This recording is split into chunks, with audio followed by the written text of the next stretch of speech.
किरीटिनं गदिनं चक्रहस्तमित्यस्त्रम् अनादिमध्यान्तमनन्तवेद्यमिति ध्यानम् ज्ञानयज्ञेन भगवदाराधनार्थे श्रीकृष्ण परमात्मा प्रीत्यर्थे गीतापारायणे जपे विनियोगः।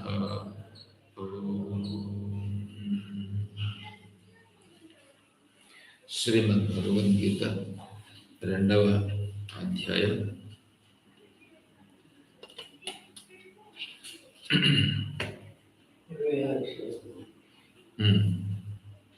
26వ శ్లోకం నుండి 35వ శ్లోకం వరకు ముందు పారాయణం చేసేద్దాం, మళ్ళీ విచారణ చేస్తాం. ఓం శ్రీకృష్ణ పరబ్రహ్మణే నమః. శ్రీమద్భగవద్గీత అథ ద్వితీయోऽధ్యాయః.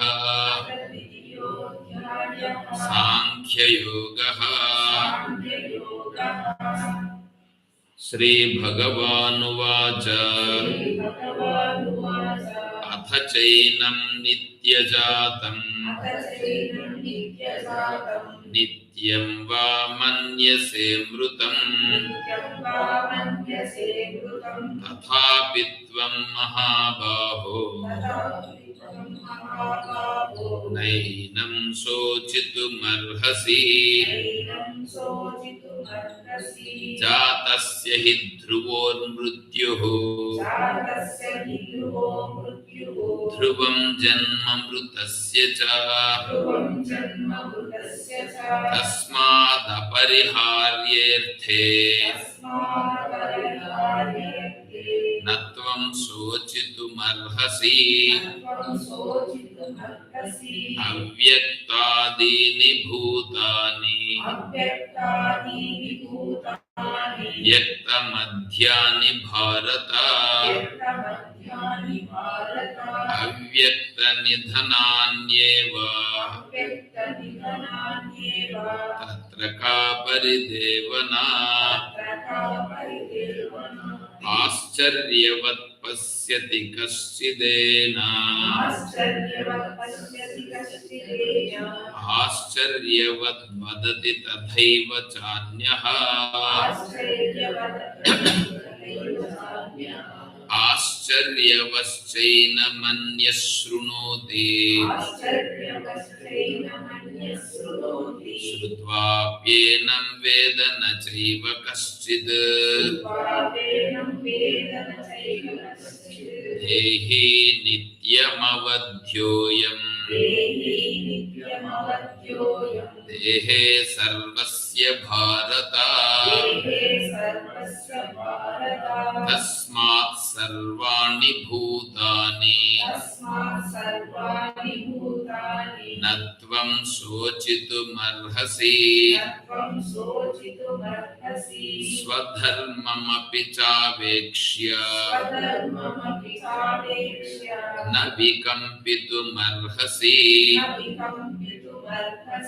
ధర్మ్యాద్ధియుద్ధాశ్రయోన్యత్ క్షత్రియస్య న విద్యతే యదృచ్ఛయా చోపపన్నం స్వర్గద్వారమపావృతం సుఖినః క్షత్రియాః పార్థ లభంతే యుద్ధమీదృశం. అథ చేత్వమిమం ధర్మ్యం సంగ్రామం న కరిష్యసి తతః స్వధర్మం కీర్తిం చ హిత్వా పాపమవాప్స్యసి. అకీర్తిం చాపి భూతాని కథయిష్యంతి తే వ్యయాం. సంభావితస్య చాకీర్తి మరణాదతిరిచ్యతే భయాద్రణాదు పరతం వస్యంతే త్వాం మహారథాః యేషాం చ త్వం బహుమతో భూత్వా యాస్యసి లాఘవం.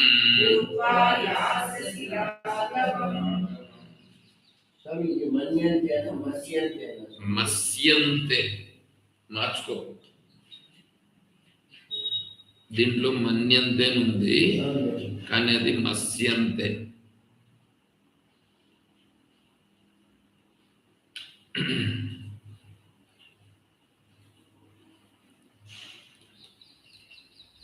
శంకర భాష్యంలో మస్యంతేనే ఉంది. సరే, ఇప్పుడు 26 శ్లోకం దగ్గర రండి. 26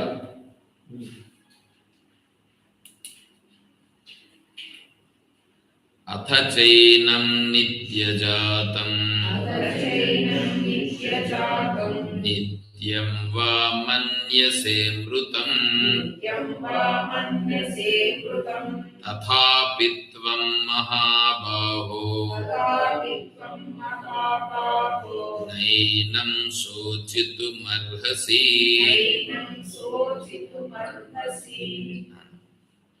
ఇంతకుముందు శ్లోకంలో ఆత్మస్వరూపం అనేటువంటిది అచ్ఛేద్యోయం అదాహ్యోయం అక్లేద్యో శోషయేవచ అంటే ఆత్మస్వరూపం అనేటువంటిది నీటి చేత తడుపుపడదు, శస్త్రముల చేత ఛేదింపబడదు, తర్వాత అగ్ని చేత దహింపబడదు, నీటి చేత తడుపబడదు, వాయువు చేత ఎండింపబడదు అని చెప్పాడు. అదేమిటి? దేహి దేహి నిత్యం అవధ్యోయం దేహే సర్వస్య భారత. ఇంతకుముందు ఏ శ్లోకం అది?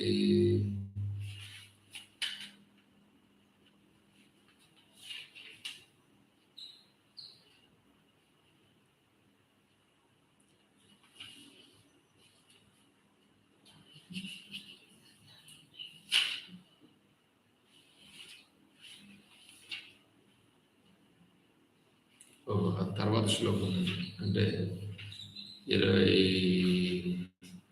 30 శ్లోకం అది. సరే, దానికంటే ముందు ఏం చేశాడంటే ఇప్పుడు మనకి ఇక్కడ చెప్పాడు ఈ ఏ శ్లోకం ఏదంటే దేహినోస్మిన్ యథా దేహే కౌమారం యవ్వనం జరా తథా దేహాంతర ప్రాప్తి ధీరస్తత్ర నముహ్యతి. ఈ దేహంలో ఈ దేహం అనేటువంటిది కౌమారం యవ్వనం, బాల్యావస్థ, యవనావస్థ, తర్వాత వృద్ధాప్యావస్థ, ఇవన్నీ జరుగుతూ ఉంది కదా శరీరానికి. ఇది జరుగుతూ ఉంది, ఈ శరీరానికి ఇలా జరుగుతూ ఉందయా. కానీ ఈ దేహములో ఉండేటువంటి దేహి ఉన్నాడే, ఆ దేహికి ఏమనే మాత్రం సంబంధం లేదు ఇదంతా అని చెప్పాడు.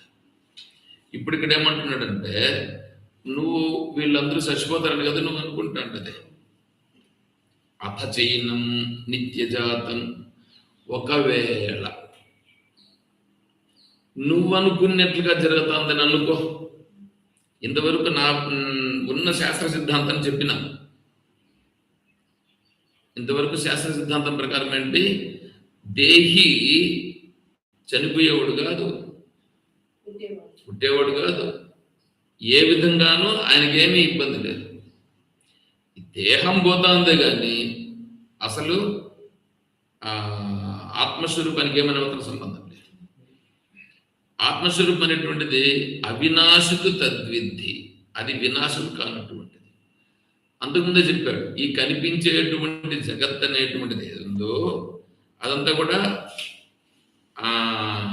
నాసతో విద్యతే భావ నా భావ విద్యతే సత అంటే అజ్ఞానికి జగత్తుగా కనిపిస్తుంది, జ్ఞానికి బ్రహ్మ స్వరూపంగానే తెలుస్తుంది.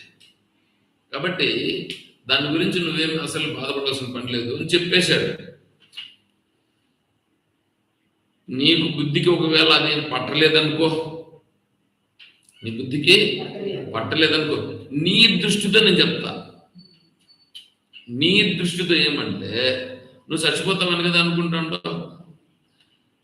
చచ్చిపోతాడు, సరే చచ్చిపోయింది ఎవడో చచ్చిపోయినాడు. చచ్చిపోయినాడు ఖచ్చితంగా మళ్ళీ తిరిగి పుడతాడు. అపచైనం నిత్యజాతం, వాడు నిత్యము పుడతానే ఉంటాడు. నిత్యంగా మన్యసే మృతం, వాడు చనిపోయినా కూడా మళ్ళీ పుడతానే ఉంటాడు. అట్లయినా కూడా తథాపిత్వం మహాబాహో నైవం శోచితం అర్హసి, అట్లయినా కూడా బాధపడాల్సిన పని లేదు. నీ లెక్క ప్రకారం చనిపోతాడు, చచ్చిపోతాడు నువ్వు అనుకుంటావు కదా, చచ్చిపోయినోడు ఖచ్చితంగా నిత్యం పుడతానే ఉంటాడు. నువ్వెందుకు మరి దాని గురించి అట్లయినా కూడా నువ్వు బాధపడాల్సిన పని లేదు. 27వ శ్లోకం, జాతస్య హి ధ్రువోర్మృత్యుః ధ్రువం జన్మ మృతస్య చ తస్మాద్ అపరిహార్యేర్థే నత్వం శోచితుమర్హసి.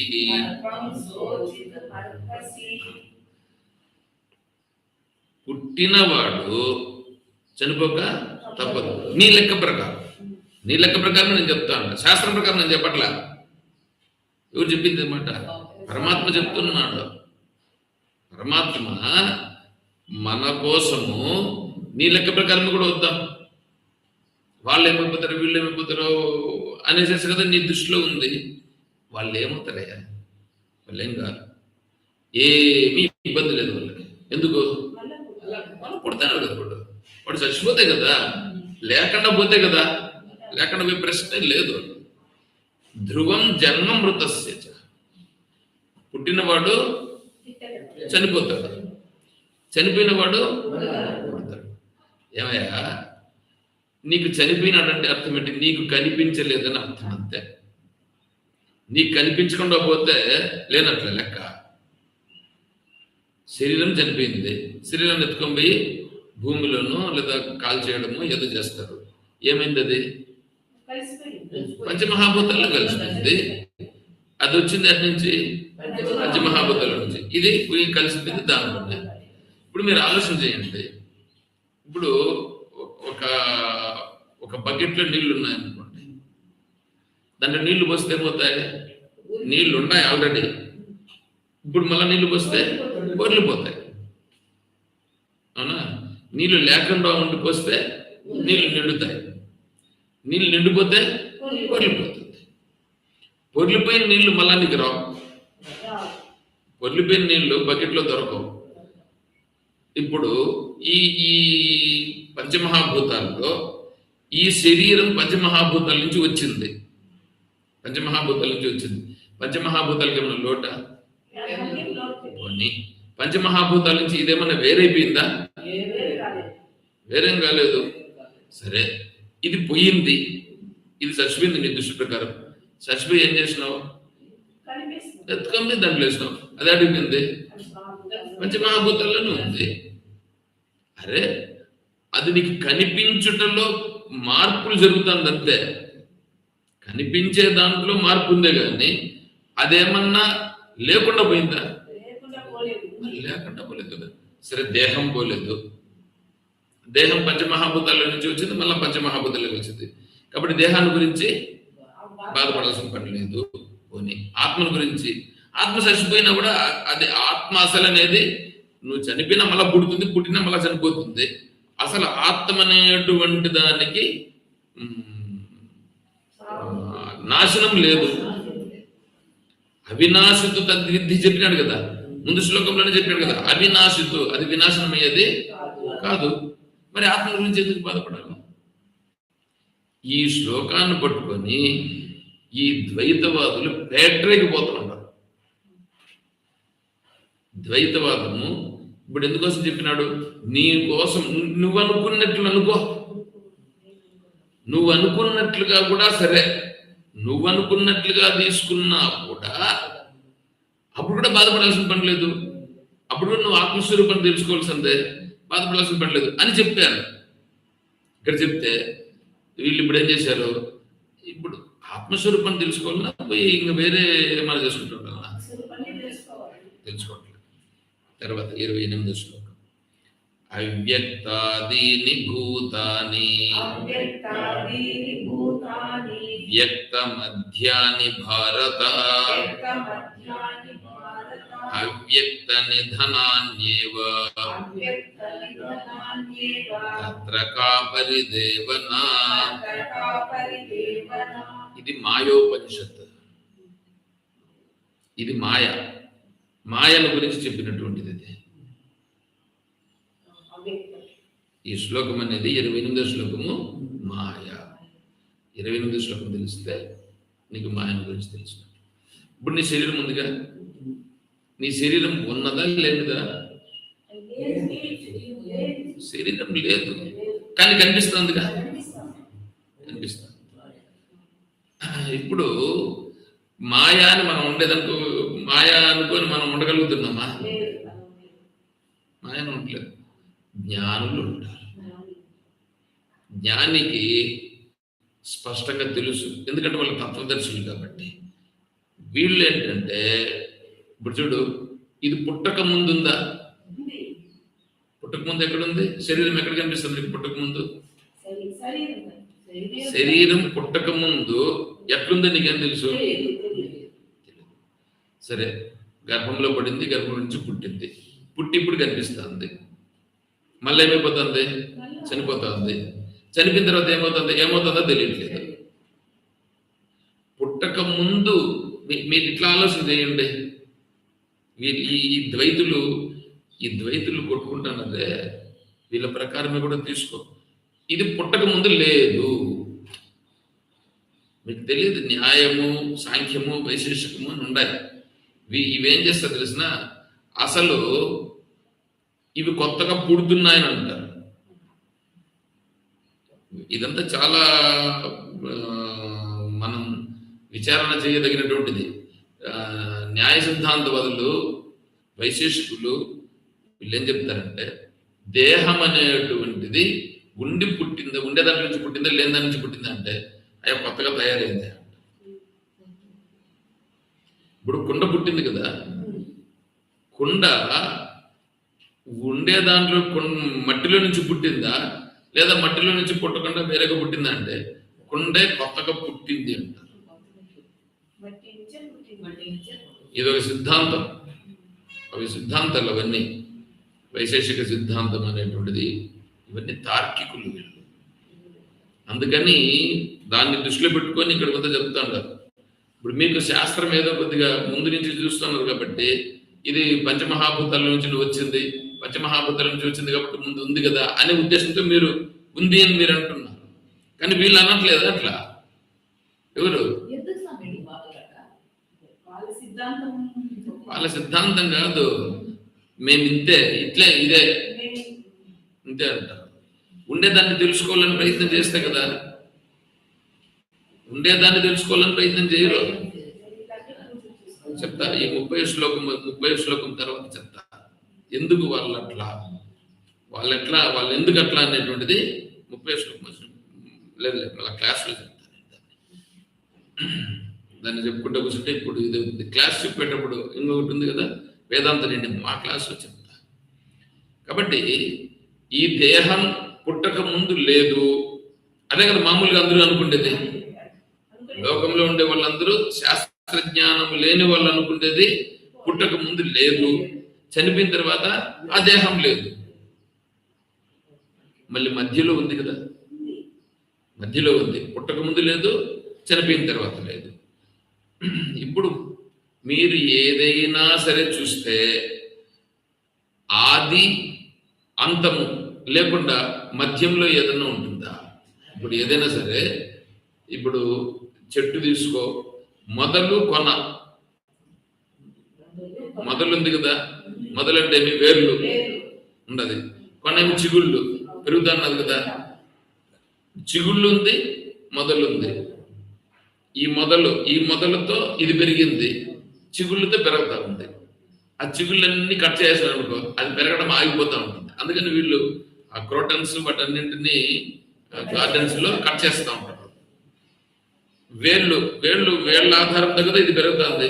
ఇప్పుడు ఈ దేహం అనేది చూడండి, ఈ దేహం అనేటువంటిది పుట్టుకొని వచ్చింది. దీనికి ముందు ఎట్లా ఉండింది ఎవరికేం తెలుసు? తెలియట్లేదు. చచ్చిపోయిన తర్వాత ఎట్లా ఉందో ఎవరికి తెలియట్లేదు. పుట్టక ముందు ఏమైందో తెలియదు, చనిపోయిన తర్వాత ఏమైందో తెలియదు. నాయనా, నువ్వు అనుకుంటా ఉండవు అట్లని, నువ్వు అనుకుంటావు ఇది ఉండే దాంట్లో నుంచినే వచ్చింది, ఉండే దాంట్లోకే పోతా ఉంది. అది లేకుండా పోవడం అనేది జరగట్లేదు. ఇప్పుడు ఇక్కడ ప్రశ్న ఏంటంటే, అది ఎందుకు కనిపిస్తా ఉంది? ఎందుకు కనిపిస్తా ఉంది అంటే అదే మాయ. మాయ అంటే అదే,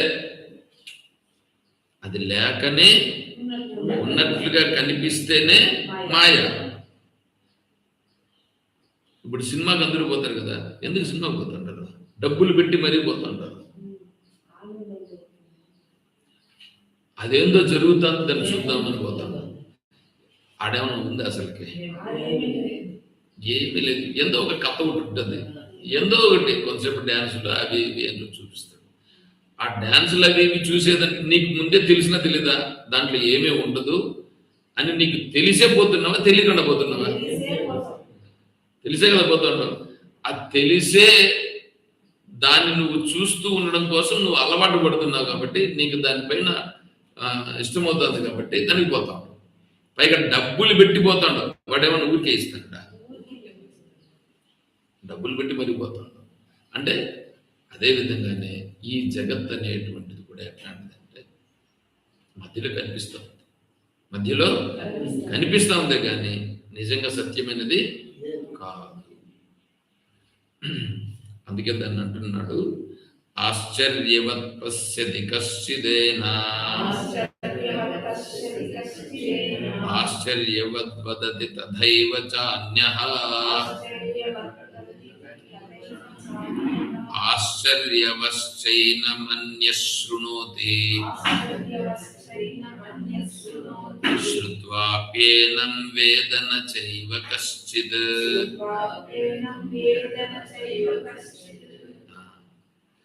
ఈ మాయను గురించి, భగవంతుని యొక్క దైవీ శక్తిని గురించి తెలుసుకోవాలి అనేటువంటి వాళ్ళు దొరకడం అనేటువంటిది చాలా కష్టం, చాలా అరుదు. ఎందుకంటే ప్రతి ఒక్కడు శరీరాన్ని చూసుకొని పోతున్నాడు కానీ శరీరం పుట్టక ముందు వాడికి తెలియట్లేదు, చనిపోయిన తర్వాత ఏమవుతుందో వాడికి తెలియట్లేదు. దీనిని గురించి ఆలోచన చేయాల. మీరు ఏదైనా ఒక పని చేస్తున్నారు అనుకోండి, ముందు వెనుక ఆలోచన చేస్తారా చేయరా? ముందు వెనుక ఆలోచన చేయకుండానే చేస్తే దాన్ని ఏమంటారు? అది పనికిరాని పని అవుతుంది.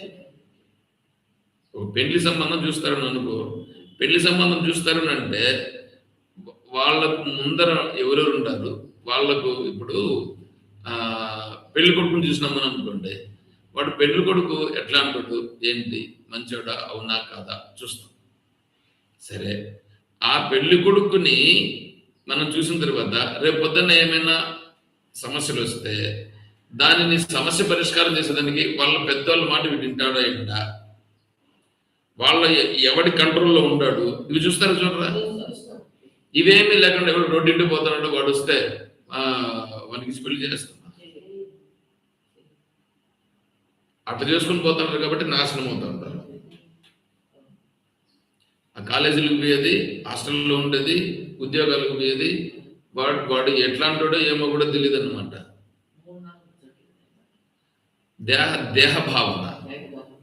అందుకే వాళ్ళు పూర్వాపరాలు విచారం చేయట్లేదు, అంటే ముందు వెనుక ఆలోచన చేయట్లేదు కాబట్టి నిలబడటం లేదు. చూడండి, బుద్ధి ఎట్లాంటిది వాళ్ళకి చిన్న బుద్ధి, అంతే. బుద్ధి తక్కువగా ఆలోచన చేస్తున్నారు. పూర్వాపరం కొంచెం ఎక్కువగా ఆలోచన చేసేటువంటి వాళ్ళది అది కొంచెం నిలుస్తుంది. ఇంకా బాగా దృఢంగా ఆలోచన చేసే వాళ్ళకి ఇంకా బాగా నిలుస్తుంది. అందుకే చెప్తాను, ఆశ్చర్యవత్ పశ్యతి కశ్చిదేన. ఇది ఎటువంటిదంటే ఈ తత్వాన్ని తెలుసుకుని చూడాలనుకునేటువంటి వాళ్ళు ఆశ్చర్యవత్ పశ్యతి, దీనినంతా ఆశ్చర్యంగా చూస్తారు ఒకనొక. ఇంకొకడు ఆశ్చర్యవద్ వదతి, ఈ తత్వాన్ని ఆశ్చర్యంగా చెప్తాడు. ఆ కిటికీ వేసేయండి కృష్ణ. ఆ లైట్ కూడా వేయి.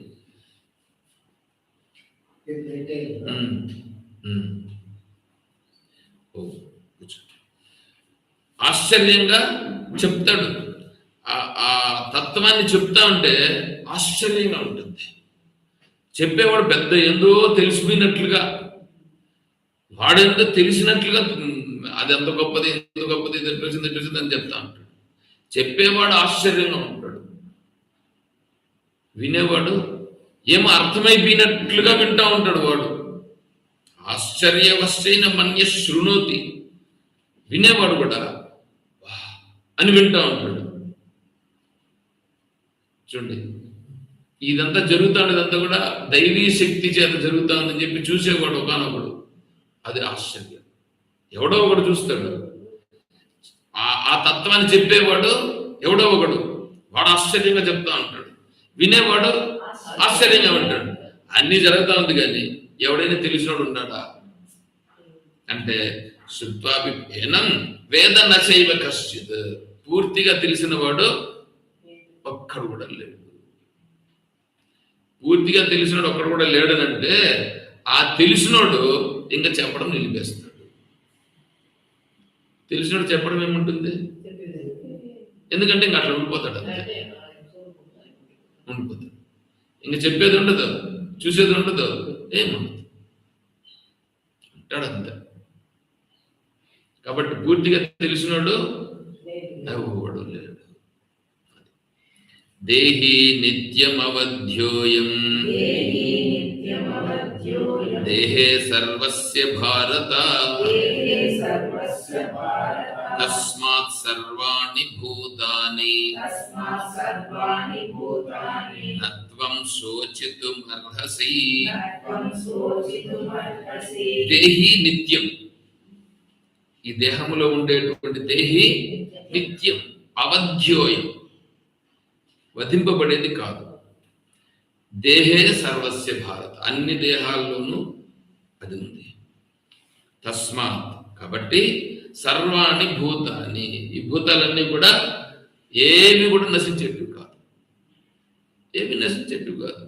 దేహాల ప్రకారం తీసుకున్నా నశించవు, ఆత్మపరంగా తీసుకున్నా నశించవు. మరి నువ్వు ఎందుకు బాధపడుతున్నావు? పెద్ద ప్రజ్ఞావంతుడు మాదిరి మాట్లాడితే ఏమన్నా ఉందా? నీకు తెలిసిన ధర్మం ఏమన్నా ఉందా? ఇప్పుడు చూడండి, మనమంతా పట్టుకొని ఉండేది వాళ్ళని కదా పట్టుకొని ఉంటాం, వాళ్ళనే పట్టుకోండి. అవన్నీ వాటినన్నింటినీ ఎవరెవరి కర్మ, ఎవరి కర్మ వాళ్ళది ఉంది, ఆ కర్మ నడిపిస్తూ ఉంది. ఆ కర్మ నుంచి మనం బయటపడాలన్నా, బయటపడే స్వరూప స్థితిలో ఉండాలన్నా, లేకపోతే అది అట్లు జరిగిపోతే ఎట్లా జరిగిపోతుంది, వీళ్ళు వాడు పట్టుకొని ఉండాలి.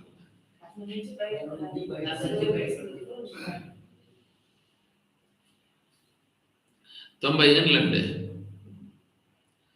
90 ఏండ్లండి, ఎన్న పెళ్లి జరుగుతుంది పోవాలన్నా ఏం చేయకూడదు చెప్పండి? శాస్త్ర విషయాలు ఏదో రామకృష్ణ గోవిందని అనుకోవడము, భగవతత్వాన్ని ఇచ్చుకోవడం అది ఉండాలి. కానీ వారి పెళ్లి చూసేస్తే ఇట్లాంటివన్నీ ఉంటాయి. ఏమనాలి వీళ్ళని?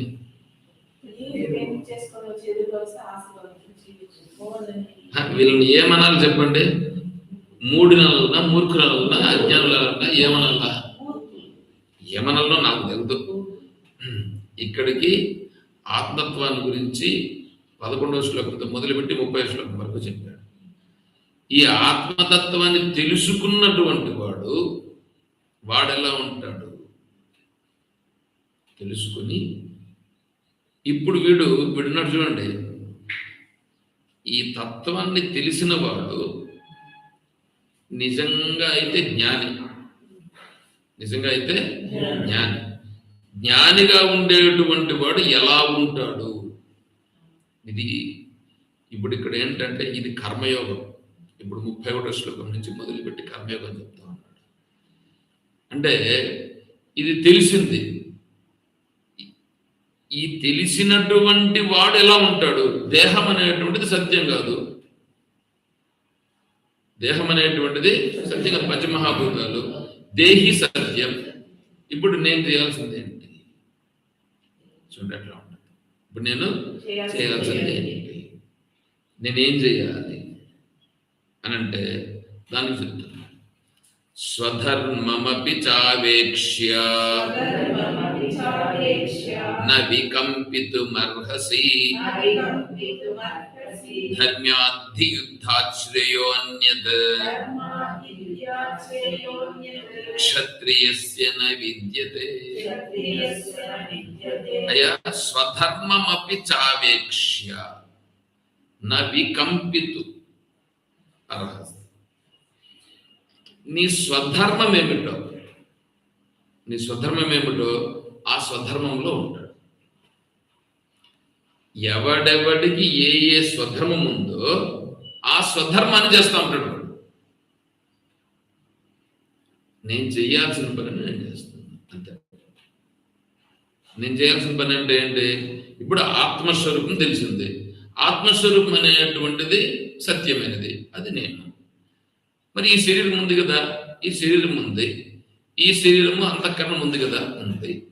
ఇప్పుడు ఈ శరీరము అంతఃకరణం ఉన్నప్పుడు నేను ఏమిటి? నేను స్వరూపమే కాదని దాంట్లో అయితే సందేహం లేదు. నేను స్వరూపంగా అంటాను. మరి ఈ శరీరంతో ఏదో పెట్టారు కదా. ఇప్పుడు బ్రహ్మచార, గృహస్థుడ, వానప్రస్థుడ, సన్యాస ఏదో ఉంది కదా. ఇప్పుడు నేను సన్యాసిని ఏం చేయాల్సి ఉంటుంది? నేను చేయాల్సింది నేను చేయాలి. గృహస్థుడు ఏం చేయాలి? అది చేయాలి. వానప్రస్థుడు ఏం చేయాలి? ఏమంటే సన్యాసిని పూజ చేశాడు అనుకో, సన్యాసి ఏం చేయాలి? సన్యాసి ఇప్పుడు ఆత్మతత్వం ఉంది కదా, ఆత్మతత్వం ఒకటి ఉంది అని లోకంలో ఉండే వాళ్ళకి తెలుస్తుంది. ఏమైనా వాళ్ళకి ఆత్మ అనేది ఏదో ఉంది, ఆత్మ పోయింది, చచ్చిపోయింది అని అనుకుంటారు. చచ్చిపోయినాడు అంటారు కదా. చచ్చిపోయినాడు అంటే ఏంటి? సత్ పోయింది, పోయింది. బట్ అది పోయింది అని అనుకుంటున్నాను, కానీ అది ఏంటి అనే విషయం మనకే తెలుసు. ఆ సత్ అనేటువంటిది ఏదంటే అది నువ్వేరా నాయనా, అది నీ స్వరూపమయ్యా అని చెప్పాలి కదా. అని చెప్పాలంటే దాన్ని అనుభవంలో పెట్టుకుని ఉండేవాడు కూడా కావాలి కదా. వాడిని చూస్తే కదా మీ తవలు తెలుసుకుంటారు. ఏదైనా కూడా చూస్తే తెలుసుకుంటారు, చూడకుండానే తెలుసుకుంటారు. చూస్తేనే తెలుసుకుంటారు. ఇప్పుడు దాన్ని చూడాలంటే ఇప్పుడు పూజలు చేసేవాళ్ళు ఉంటారు. పూజలు చేసేవాళ్ళు ఎంతమంది లేరు? ఈ పురోహితులు ఉన్నారు కదా, కావాల్సిన మంది పురోహితులు ఉంటారు. తర్వాత ఈ ఉపాసనలు చేసేవాళ్ళు కొంతమంది ఉంటారు. యజ్ఞము, దానాలు ఇవన్నీ చేసేవాళ్ళు ఉంటారు. ఇప్పుడు పూజలు, ఉపాసనలు ఇవంతా చేసేవాళ్ళు ఉన్నారు కదా. ఇప్పుడు ఈ సన్యాసి అవన్నీ చేస్తాడా? అవన్నీ చేయడు. అవన్నీ చేస్తే ఇంక వాళ్ళు చేసిన పని వీడు చేసేటప్పుడు, వాళ్ళు చేసే పని కదా వీడు చేస్తున్నాడు. అప్పుడు వీడు చేసేదాన్ని ఇంక వాళ్ళు చేసేటప్పుడు ఇంక వీడు ఎందుకు? ఇద్దరు ఒకటి. పైగా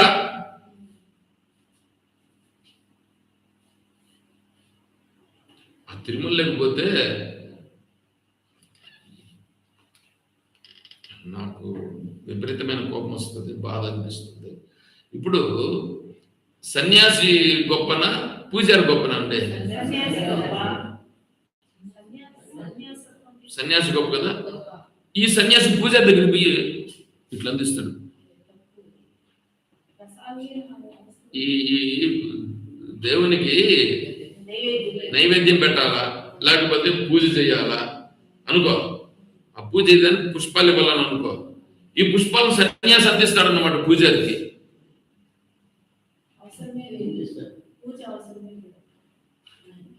పూజారికి సన్యాసి అందిస్తాడు. అభిషేకం చేసేదానికి ఈ జలాన్ని సన్యాసి అందిస్తాడు. నీ సన్యాసం ఒక సన్యాసం అయితే ఏమన్నా వాళ్ళని. అట్లాంటి సన్యాసులంతా పెద్ద లోకాన్ని ఏలేటట్లుగా ఇది చేస్తున్నారు. వాళ్ళు ఒక శ్రీమన్నారాయణ ఇంత ఘోరాతి ఘోరమైనటువంటి వ్యవహారాలన్నీ చేస్తూ సన్యాస ధర్మానికి అన్నిటికీ కూడా సన్యాస తత్వాన్ని తెలుసుకోకుండా మళ్ళా పైగా ఇదే గొప్ప సన్యాసం అని చెప్పడం, పైగా ఉపనిషత్తుల్లో చెప్పినటువంటిది మీకు అర్థం కాదని మేము ఇంకొక దాన్ని కూడా మీకోసం తీసుకొని చెప్తా ఉన్నామని చెప్పడం. ఎంత మాయా ప్రభావం యొక్క చూడండి ఎట్లా ఉందో. ఎందుకు ఎందుకు ఎందుకు అని అంటారు కదా, మాయా ప్రభావం. ఉన్న సత్యాన్ని చెప్పరు. ఉన్న సత్యంతో మాకు అంత పని లేదు. మా గురువు చెప్పినాడు కరెక్ట్. మీ గురువుకు తెలిసిన అందుకే దాన్ని వాళ్ళని ఏమన్నారంటే ఉపాసక సన్యాసులు అన్నారు. మహాత్ములు ఉపాసక సన్యాసులు. ఆ ఉపాసక సన్యాసులు ఉపాసన చేసుకుంటారు, అంతేగాని వాళ్ళకు తత్వం తెలియదు. అందుకే ఇక్కడ ఏమంటున్నాడు, స్వధర్మం అపిచావేక్ష్య. ఎవడు ఏం పని చేయాలో ఆ పని చేస్తూ ఉంటాడు. ఇప్పుడు ఆత్మస్వరూపం ఉంది, ఆత్మస్వరూపం ఒకటి ఉంది అని తెలియాలంటే ఈడేడుతో వీడిని సన్యాసం చూస్తే వాడు ఎట్లా ఉండాల, ఈ ప్రపంచం అంతా కూడా సత్యం కాదు అనేటువంటి స్థితిలో వాడు కనిపిస్తే కదా చూసేవాళ్ళు, అమ్మా నిజమే ఈ ప్రపంచంలో మనం ఎందుకు ఇట్లా ఉండం, ఆ మహర్షిని చూస్తే చూడు, ఆ మహర్షిని చూసి మనం కూడా ఇట్లా ఉండాలయా, పరమాత్మ అనేవాడు ఉన్నాడు, లేకపోతే ఈయన ఎందుకు ఉన్నాడు అట్లా అని కదా అనిపించాలా. మాటకు ముందు గృహప్రవేశానికి, షాప్ ఓపెనింగ్కి, మేకప్ షాపులు ఓపెనింగ్కి దీనికి పోతాడు వాడు ఒక సన్యాస. ఇంత దిగజారుడు తనానికి వచ్చేసింది అనమాట ఈ సన్యాసులు. ఉపాసకులుగా ఉండేటువంటి వాళ్ళు చేస్తారు. నిజమైన సన్యాసం కాదు, నిజమైన సన్యాసం కాదు. అందుకని స్వధర్మం అపి చావేక్ష్య. ఎవడెవడు ఏ పని చేయాలనో ఆ పనిలో ఉంటాడు. ఎవడెవడు ఏ పని చేయాలి, స్వధర్మం. దీనిపైన చాలా విచారణ చేయాల్సి ఉంటుంది. ఏంటంటే ఇప్పుడు బ్రహ్మచారిగా ఉన్నాడు, వాడు ఏం చేయాలి, వాడు బ్రహ్మచారిగా ఉండేవాడు బ్రహ్మతత్వాన్ని విచారణ చేసుకోవాలి. గృహస్థుడుగా ఉండేవాడు ఆత్మతత్వాన్ని తెలుసుకొని వాడు గృహస్థ కార్యక్రమాలు చేయాలి. నేను ఆత్మస్వరూపమే, నేను గృహస్థ కార్యక్రమాలను చేస్తున్నాను. నేను ఎట్లా చేస్తున్నాను, నేను నిత్య నైమిత్తిక కార్యక్రమాలను చేస్తాను, ధర్మబద్ధంగా జీవనమును కొనసాగిస్తాను. అంతే. ఈ సకల సృష్టి అంతా వచ్చి కూడా నన్ను అధర్మం వైపు లాగితే నేను రాను. నేనేం చేయాలో అంత చేస్తాను. నేనేం చేయాలో అది చేస్తానంటే ఏంటి, శాస్త్రం ఏం చెప్పిందో, నాకు ఏ ధర్మం చెప్పిందో అంతే చేస్తాను. సత్యహరిశ్చంద్రుణ్ణి ఒక్క మాట చెప్పయ్యా చాలు, ఒకే ఒక్క మాట. ఏమని, నేను ఇస్తానని అనలేదు, లేదా నా దగ్గర లేదు. ఒక్క మాట చెప్పు. నేను చనిపోనన్నా చనిపోతాను కానీ నేను చెప్తాను. రాజ్యం పోయింది, భార్య పోయింది, కొడుకు పోయినాడు, చివరికి తనే అమ్ముడు పోయినాడు. అయినా సరే తనేమన్నా తప్పుతాడా? మాట ఎందుకు అట్లున్నాడు? ఏది నేను చేయాలనో అదే చేయాలి. శాస్త్రం నాకు ఇది చెప్పింది, నేను ఇది చేస్తాను. పొద్దున్నే లేచి ఏం చేయాలి? సంధ్యావందనం చేసి తీరాలంతే. వాడు మనిషి అయితే, వాడు మనిషిగా పుట్టినోడైతే పొద్దున్నే లేచి సూర్యుడు పుట్టక ముందునే లేచి స్నానం చేసి సూర్యునికి నమస్కారం చేసి తీరాల్సిందే. వాడు చేయలేదు అనుకో, వాడు మనిషి కాదు. దాంట్లో బ్రాహ్మణ, క్షత్రియ, వైశ్య, శూద్రులు ఉన్నారు. దాంట్లో ఎవరెవరికి చేయాల్సిన పనులు వాడు చేయాలి. ఇప్పుడు ఎదురుగా ఎవడో ఉన్నాడుగా, ఎవడున్నాడు ఇప్పుడు? పరమాత్మ గురువుగా ఉండే అతను చెప్తా ఉన్నాడు. ఎదురుగా ఉండేది ఎవడు? అర్జునుడు ఉన్నాడు. అర్జునుడిని ఉద్దేశించి చెప్తా ఉన్నాడు. అర్జునుడి యొక్క ధర్మం ఏమిటి? క్షత్రియుడు. క్షత్రియుడు ఇప్పుడు ఎక్కడున్నాడు? క్షత్రియుడు యుద్ధరంగంలో ఉంటాడు. యుద్ధరంగంలో ఉండేవాడు ఏం చేయాలి? యుద్ధం చేయాలి. అది నీ ధర్మం. నీ ధర్మం. నువ్వేం చేస్తుంటావు? నేను యుద్ధం చేయనంటా ఉంటావు. అంటే నువ్వు ధర్మాన్ని అతిక్రమిస్తున్నావా? ధర్మంగా ఉండవా? ధర్మాన్ని అతిక్రమిస్తుండవు. పైగా నువ్వు ఏడుస్తున్నావు. చూడు ఎట్లా ఉంది ఇది. ఈ 31వ శ్లోకం నుంచి ఇంతవరకు జరిగింది ఒకటి. ఈ 31వ శ్లోకం నుంచి జరిగేటువంటిది ఇంకొకటి. భగవద్గీత మాత, గీతామాత, గీత. అందులో కూర్చొని దాన్ని తలుచుకుంటూ విచారం చేసుకుంటూ కూర్చుంటే ఎంత ఇదిగా ఉంటుందంటే, కాబట్టి ఎవడెవడు ఏం పని చేయాలనో ఆ పని పర్ఫెక్ట్గా చేయాలి. ఆ పని పర్ఫెక్ట్గా చేయాలి. ఆ పర్ఫెక్ట్గా చేయకుండా విన్నాడు అనుకోండి, అక్కడ పొరపాటు జరుగుతుంది. ఇప్పుడు కొంతమంది ఏంటంటే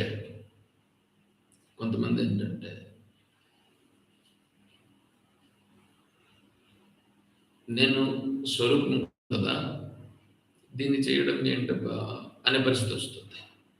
నువ్వు నిజంగా స్వరూప భావన విగన పెరిగిపోతూ ఉంటే ఏమవుతుందంటే ఈ భావాన్ని విడిచిపెట్టేస్తావు. ఇది పోతుంది. ఇది పోయి నువ్వు పరిపక్వ స్థితికి వచ్చేస్తే, నీ మానసిక స్థితి ఆ పరిపక్వ స్థితికి వచ్చేస్తే నువ్వు దాన్ని విడిచిపెట్టేసి దీంట్లో వచ్చేస్తావు.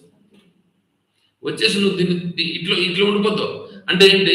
ఇప్పుడు నువ్వు చూసుకోవాలా, నేను ఇలా ఉండగలనా లేదా దీంట్లో. ఎందుకంటే దీన్ని విడిచిపెట్టేసి ఒక అతను అన్నాడు, నేను ఇవంతా విడిచిపెట్టేసి ఏడన్నా వెళ్ళి ఆత్మస్వరూపం. నేను కూడా చిన్నప్పుడు ఏడన్నా వెళ్ళిపోయి ఏమన్నా తపస్సు చేసుకోవాలని,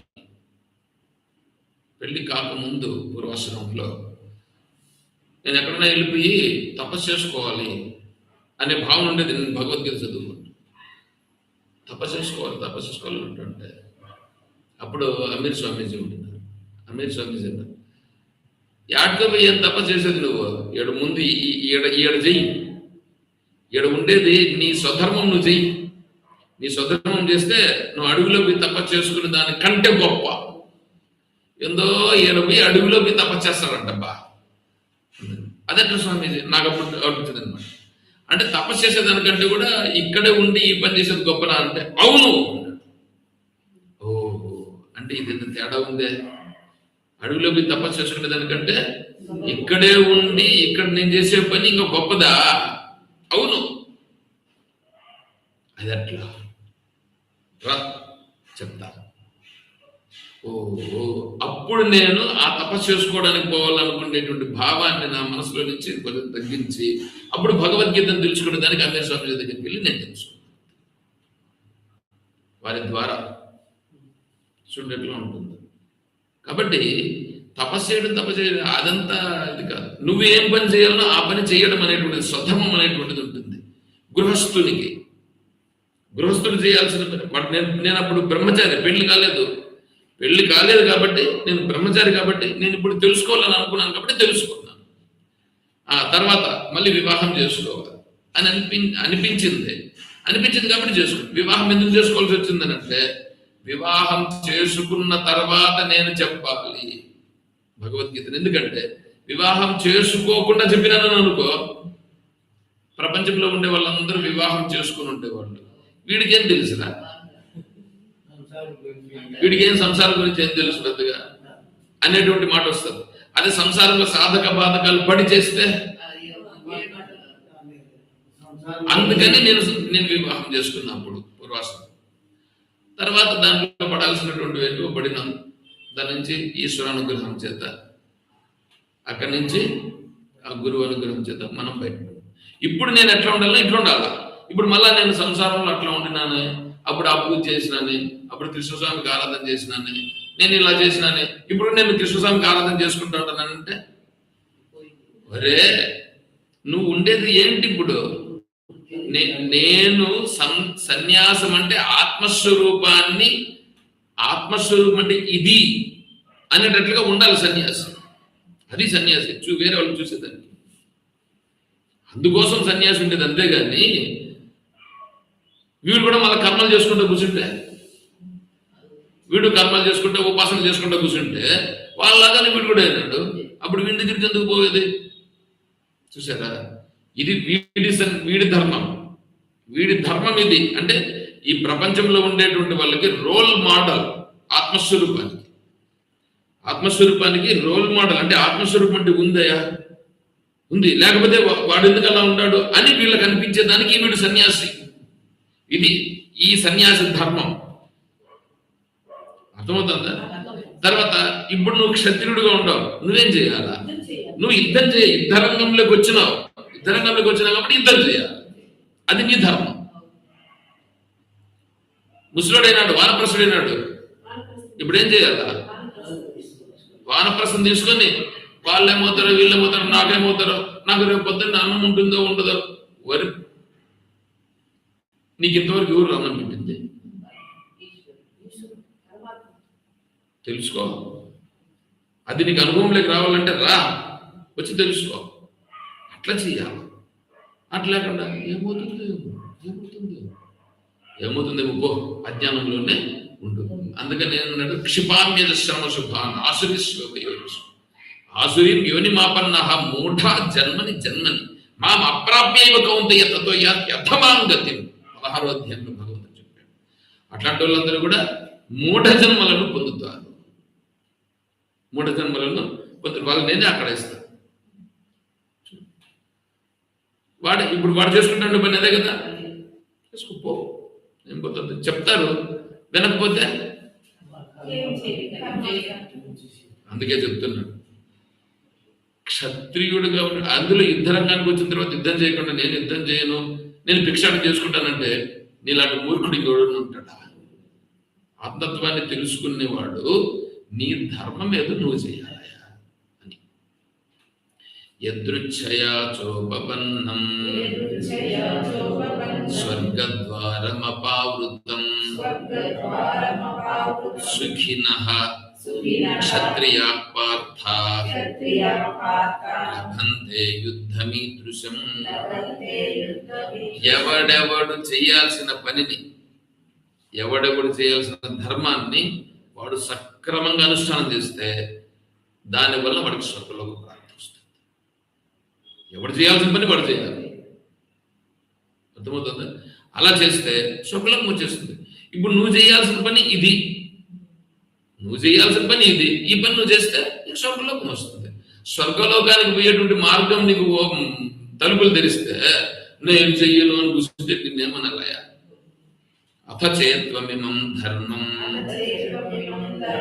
సంగ్రామం న కరిష్యసి తతస్వధర్మ్యం కీర్తిం చ హిత్వా పాపమవాప్స్యసి. నువ్వు ఇట్లాంటి ధర్మాన్ని విడిచిపెట్టి నేను దీన్ని చేయనప్పా, నేను సంగ్రామం చేయనప్పా అని నువ్వు అన్నావు అని అనుకో, నాకేం నష్టం లేదు. గురువు గారు చెప్తాను, నాకేం నష్టం లేదు. తత స్వధర్మం కీర్తించ హిత్వా పాపమ వాప్ససి. నీకే స్వధర్మాన్ని చెయ్యని వాడు ఒకటి అవుతావు, అకీర్తి ఒకటి వస్తుంది, పాపాన్ని చేసిన వాడు అవుతావు. చూడు నువ్వు ఎన్ని నువ్వు చేస్తున్నది ఇప్పుడు ధర్మమా అధర్మమా? అకీర్తించాపి భూతాని కథయిష్యంతి తే వ్యయాం సంభావితస్య చ కీర్తి మరణాదతిరిచ్యతే. ఇప్పుడు బాగా బ్రతికిన వాడికి అపకీర్తి కంటే ఇంకేమన్నా కావాలన్నా? బాగా మంచి పేరు ప్రతిష్ట ఉండేవాళ్ళు, మంచి పేరు ప్రతిష్ట ఉండేవాళ్ళు, వాళ్ళు ఏదైనా పొరపాటున ఒకటి చేస్తున్నారని అనుకో, దానివల్ల ఏమవుతుంది? వాళ్ళ కీర్తి అంతా పోతుంది. కీర్తి పోతే వాణ్ణి వంశానికి అంత మచ్చ తెచ్చిన వాడు అవుతాడు కదా. శ్రీరామచంద్రుల వారు సీతమ్మను గురించి ఇలా చెప్పుకుంటున్నారని చెప్పేటువంటి విషయం వస్తే, నేను ఇప్పుడు మా వంశం వాళ్ళందరికీ మచ్చ తెచ్చిన వాడిని అవుతాను. ఇక్కడ నేను ధర్మాన్ని ఆచరించకపోతే ఎవరికి? వంశానికే మచ్చ తెచ్చే ఇప్పుడు నా ఒక్కని కోసం నేను చూసుకుంటే ఏమవుతుంది? సూర్యవంశం వాళ్ళు అనే మాట అంటారు చూడండి, సూర్యవంశం వాళ్ళు మాట అని అంటారు. అట్లా నచ్చిన అట్లా అనేటట్లుగా నేను చేయించిన దానికంటే చచ్చిపోవడం మేలు కదా. అదే చెప్తాడు ఇక్కడ. అంటే నిజంగా కీర్తి కలిగినటువంటి వాళ్ళు, గొప్ప వాళ్ళుగా ఉండేవాళ్ళు ఆ పని ఏం చేయాలనో అది చేయకుండా పోతే అది అపకీర్తి కలుగుతుంది. అకీర్తి చాపి భూతాన్ని, పైగా వీడు ఇట్లా చేసినాడబ్బా అని అపకీర్తి ఒకటి.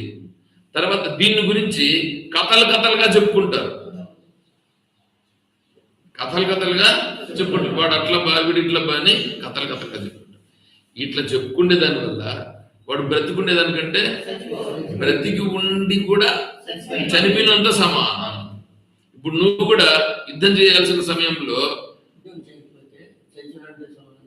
పైగా నువ్వు క్షత్రియుడు, ధర్మాన్ని కాపాడడం కోసం గాను ధర్మపక్షంలో ఉండవు ఉండి, ఇప్పుడు యుద్ధం చేయాల్సిన పరిస్థితిలో వచ్చి నేను యుద్ధం చేయను అంటే దీనికంటే అపకీర్తి ఉంటుందా? అక్కడ అర్జునుడికి అది, ఇక్కడ మనకి అంటే మీరు కూడా ఇప్పుడు యుద్ధం చేయాలన్నా, క్షత్రియులు ఉన్నారనుకో, క్షత్రియులు ఇప్పుడు యుద్ధం చేయాలన్నా అర్థం దాని నీ పరిస్థితుల్లో నువ్వేం చేయాలి అది చేయాలి. నీ ధర్మాన్ని, పరిస్థితులు కాదు, నీ ధర్మం ఏమిటి, నీ ధర్మం ఏమిటి? నేను కరెక్ట్ గా మాట్లాడితే మీరు ఇబ్బంది పడతారు. అది చెయ్యాల. నా వయసు ఎంత, నేనేంటి, నేను చేయాల్సింది ఏంటి, అర్థమవుతుందా? దాన్ని తెలుసుకొని ఆ ప్రకారంగా చేయాలి. సంసారం ఇన్నాళ్ళు చేసినాక ఇంక మరి చాలదా?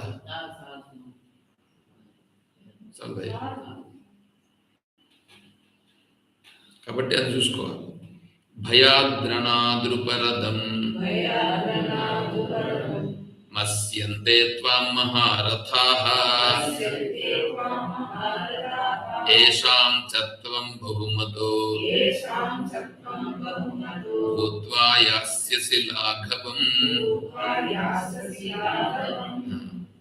ఇంతవరకు అర్జునుడంటే అందరూ గడగడలాడినారు, అందరూ అర్జునుడితో యుద్ధమా అని భయపడిన వాళ్ళు ఇప్పుడు ఏమంటారు? నువ్వు యుద్ధం చేయనంటే వాడు పిరుకోడు, ఇట్లాంటి పిరుకోడు అని దాన్ని ఏమంటారంటే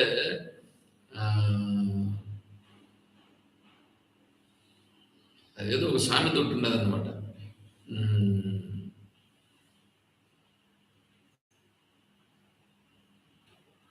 అవకాశం లేకుండా గమ్మున ఉండదు అనమాట. అవకాశం వచ్చిన వెంటనే తిరగబడుతుంది. అది ఎందుకు నాకు గుర్తు రాలేదు కానీ చాలా మంచి సామెత అది. ఇప్పుడు ఆ కుక్కో పిల్లో ఏదో ఉంటుంది, అవకాశం లేకుండా గమ్మున ఉంటుంది. అది అవకాశం లేకుండా గమ్మున ఉంటుంది. అవకాశం వచ్చింది అనుకో వెంటనే తిరగబడు. ఇప్పుడు పాము ఉంది, పాముకు పాలు పోసి పెంచినట్లు, ఇది ఏదో కొంచెం సరిపోతుంది. పాముకు నువ్వేం చేసినావు? పాలు పోసి పెంచుతా ఉండవు. మారదు కదా. ఇప్పుడు వీళ్ళందరూ ఏంటంటే ఇంతవరకు నువ్వంటే భయపడతా ఉంటారు. పాముకు అవకాశం వస్తే పాముకు పాలు పోసినని ఏం చేస్తుంది? అదే కాటేస్తుంది. కాటేసి విషం వచ్చి చంపుతుంది కదా. అట్లాగే వీళ్ళందరూ నువ్వంటే భయపడిన వాళ్ళే ఇప్పుడు నిన్నేమంటారు? ఈవిడ పనికిరాని విధవా, ఇట్లాంటి వాడితనం మేము యుద్ధం చేసేదానికి వచ్చింది అని అంటారా? దీనికంటే ఇంకా మిగిలినటువంటిది ఏం కావాలి? దీనికంటే అపకీర్తి ఇంకేం కావాలి నీకు? చూసారా? అంటే ఆత్మత్వం తెలుసుకుని నీ యొక్క స్వధర్మాన్ని అనుష్ఠానం చేయాలనే కానీ స్వధర్మాన్ని అనుష్ఠానం చేయకుండా వేరేటువంటి చేస్తే ఎట్లా? సరేనా అని ఇక్కడ చెప్తున్నాడు అన్నమాట పరమాత్మ. సరే, 36వ శ్లోకం నుండి మళ్ళీ 5వ తారీఖు సాయంకాలం చెప్పుకుంటాం. సరే, ఇప్పుడు గీతా మహాత్మ్యం.